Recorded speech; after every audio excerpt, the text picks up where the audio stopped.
The love story of this simple Australian girl and a Balinese prince was written about in many world magazines. They were married despite their vastly different backgrounds and the protests of the royal family. Jane fell into an exotic fairy tale, settling in a palace in an earthly paradise. But after the wedding, her life turned out to be less than magical. How did she meet the prince? Why did they have to fight for their love? And what was their fate 46 years later?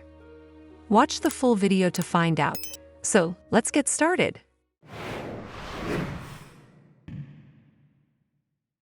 In 1977, ABBA toured Australia. The bridge to Tasmania opened and a postal strike swept the country.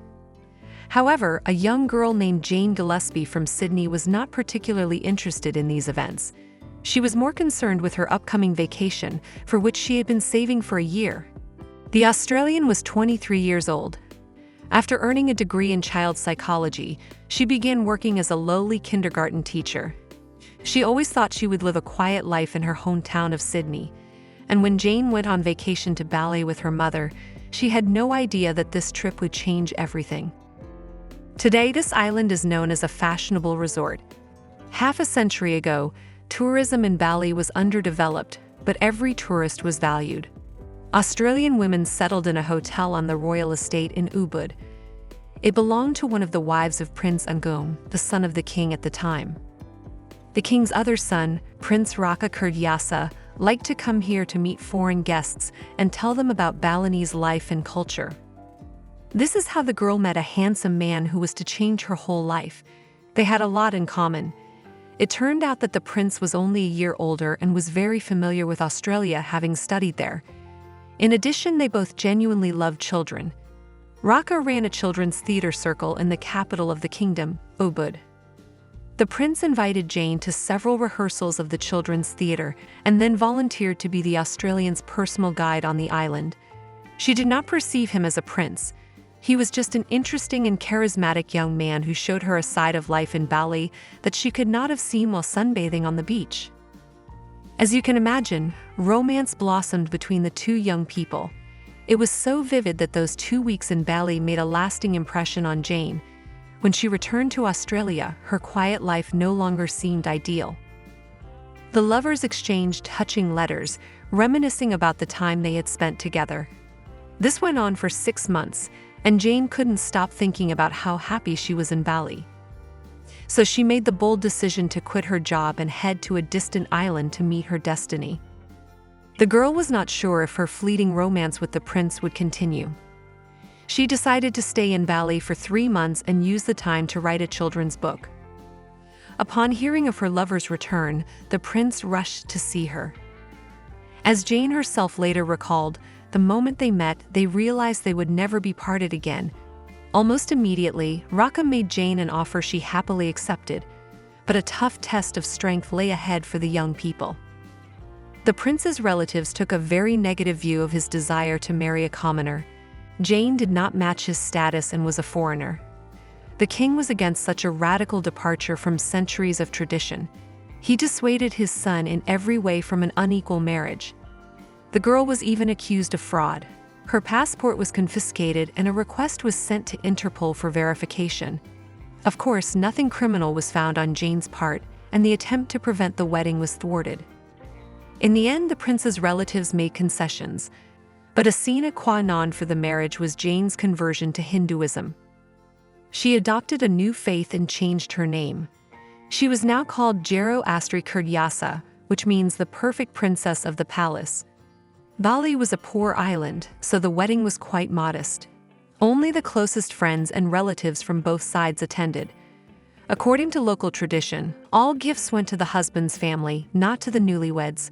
But the popular Australian magazine, The Weekly, wrote about the unusual romance. Its cover featured a photo of the happy newlyweds. Raka and Astri have kept a copy of the magazine, considering it the best wedding gift.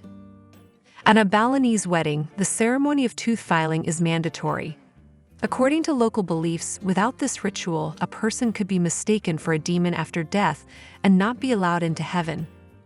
Jane managed to avoid the ceremony, but she immediately realized that her life in Bali would be very different from her previous life. Before the wedding, she and the prince did not discuss their future. The girl could not even imagine what awaited her next. After the wedding, the couple's life was not easy. They were housed in a palace, which was not luxurious in those days. There was no running water or electricity. The young couple's every move was watched by the king's wives.